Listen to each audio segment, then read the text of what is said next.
안녕하세요. 안산의 MB 탈모 두피센터의 김은상 원장입니다. 이번에는요, 청소년의 탈모 중에서도 전후 사진을 통해서 좋아지는 그런 과정에 대해서 사례를 소개하는 시간을 갖도록 하겠습니다.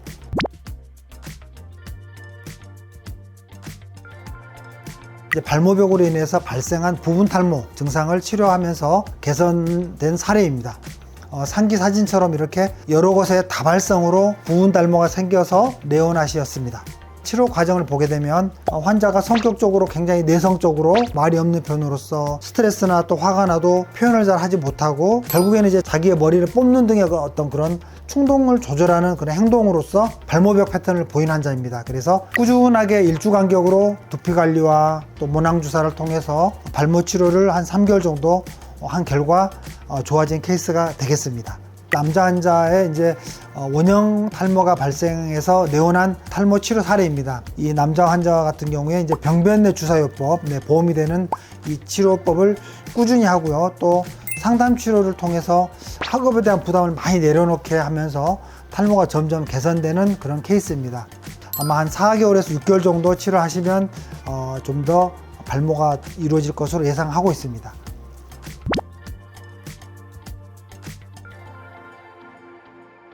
본인 스스로 반복적으로 무의식적으로 하는 운동이나 소리, 주로 이제 손이나 다리를 떨거나 또 머리를 흔들거나 눈알을 돌리거나 이러한 것들이 전부 다 운동틱 또는 무의미한 의성어를 반복하는 경우도 저희들이 이제 음성틱 이렇게 이야기하죠.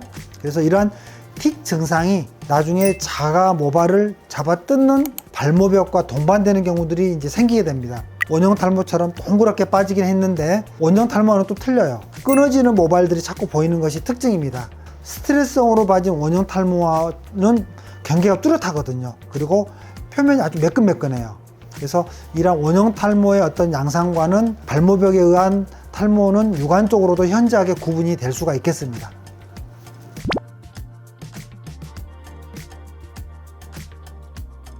아이가 받는 스트레스로부터 벗어나도록 해야 되며 또 본인의 잘못된 이런 식습관이나 또는 수면 습관, 주위의 환경 이런 것들을 좀 개선해서 탈모 진행을 최대한 억제해 주는 게 필요합니다.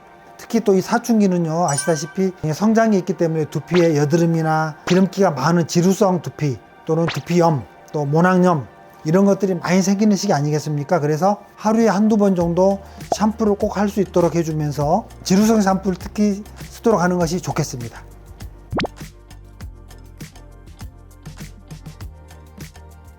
원인이 명확한 경우는 오히려 성인의 원형 탈모보다도 회복력도 빠르고 치료에 대한 예후도 좋은 편입니다. 원인을 잘 통제하고 제거하기 위한 꾸준한 치료를 한다면 좀 더 빠르게 원형 탈모가 회복될 수도 있습니다.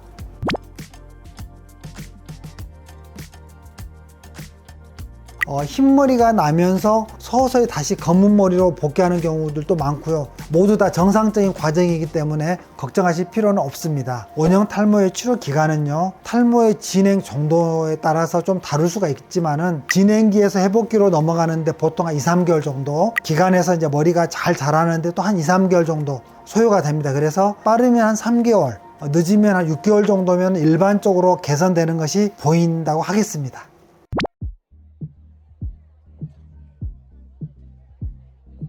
다발성 원형 탈모인 경우나 또는 그게 더 진행된 전두성 탈모 또는 수염이나 눈썹 이런 다른 부위의 털이 같이 빠지는 이런 전신 탈모와 같이 탈모가 좀 심한 경우에는 예후가 좀 더 오래 걸릴 수가 있습니다.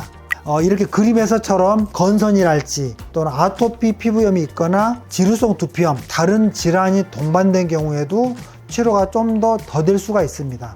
그 밖에도요, 심리적인 청소년 문제를 병행하고 있는 이런 경우에도 보통 1년 이상이 오래 걸리는 경우도 많이 있습니다.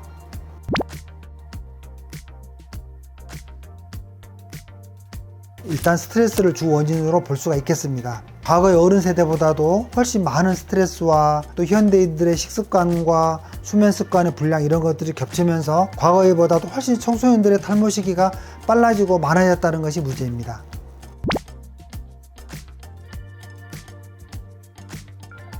발모벽으로 인한 부분 탈모가 생겼다. 첫 번째로 물리적으로 본인이 손으로 머리를 만지는 그런 행동을 스톱하도록 하는 행동 치료가 일단 필요합니다. 아이의 어떤 환경이랄지 또는 스트레스를 줄여주는 쪽으로 가족들이 도움이 필요하고요. 식장애랄지 또는 학교 적응 문제들이 동반한 경우에는 정신과적으로 접근을 좀 같이 한다거나 또 이러한衝動 조절 장애 이런 곳에 대해서는 뇌신경 전달 물질을 조절하는 약물 치료가 때로는 도움이 될 때도 있습니다.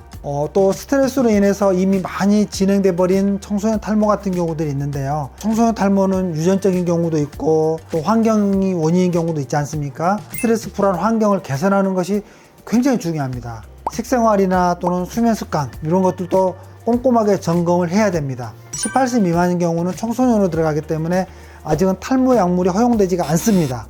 그래서 탈모약을 처방할 수가 없기 때문에 이럴 때는 이제 영양제랄지 또는 이제 바르는 미녹실 정도까지는 처방할 수가 있습니다. 그러면서 동시에 이제 두피를 청결하게 개선시켜주는 스케일링 관리랄지 두피 모낭주사 이런 것들을 이제 병원에서 병행하는 것이 좀 무난한 방법이 되겠습니다.